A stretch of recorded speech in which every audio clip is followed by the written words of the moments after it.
Workers' rights is at the core of what the Labour Party stands for and what the Labour movement is all about. Only this morning I was out meeting workers in Oberstown Detention Centre who staged a 4-hour stoppage to highlight safety concerns on their campus.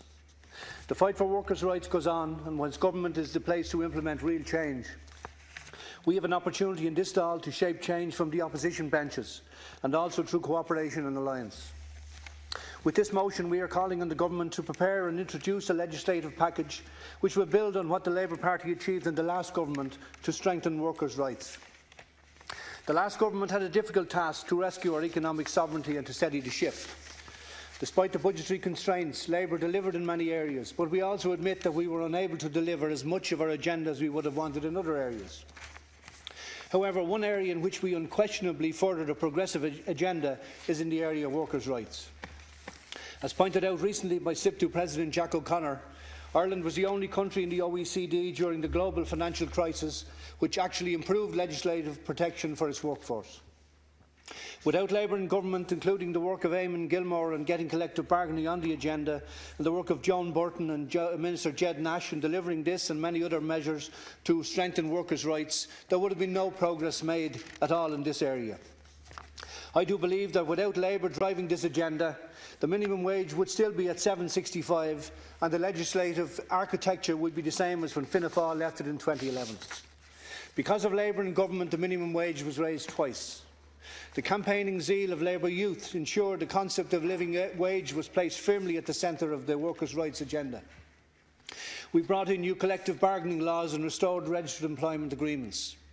Our collective bargaining legislation ensures that a mechanism for workers, aided by a trade union, can advance claims about remuneration, terms and conditions of employment, and have these determined by the Labour Court based on comparisons with similar companies. Former Labour Minister Jed Nash spearheaded the examination of the prevalence of zero-hour contracts in the Irish economy. He commissioned a comprehensive report by the University of Limerick. The study examined the evidence of the prevalence of zero-hour contracts and so-called if and when contracts. While both involve non-guaranteed hours of work, the main difference is that workers in zero-hour contracts are obliged to make themselves available for work, while those in if and when contracts are not contractually required to make themselves available for work. In the 4 sectors examined in the study, retail, hospitality, education and health, if and when hours and low working hours are prevalent in the accommodation, food, retail sectors and in certain occupations in education and health such as community care work, general practice nursing, third-level lecturing and school substitution.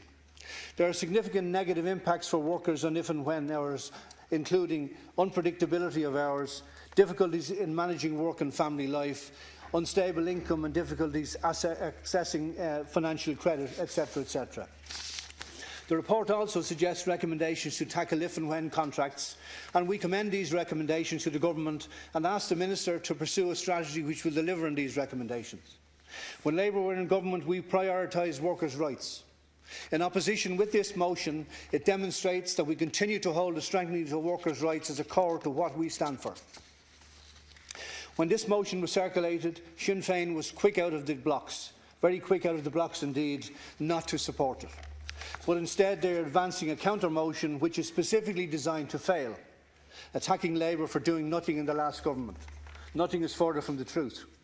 Sinn Féin's partisan approach to this important issue highlights that above all else they value political positioning above making a difference.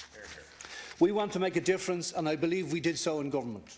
The Cahill Duffy review, which Jed Nash spearheaded after the overnight shock closure of the iconic Cleary's department store, is a substantial report which recommends law changes to ensure such callous treatment of workers cannot happen again.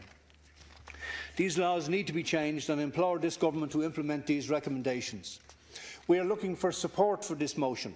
We are seeking progressive, like-minded parties, groups and individuals in this chamber to see the value in this motion and to vote for it tomorrow evening.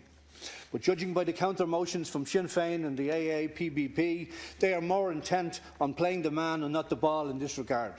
And so the street theatre of opposition private members' business is set to go on as before. I commend the motion. Thank you, Deputy Ryan. Deputy Penrose.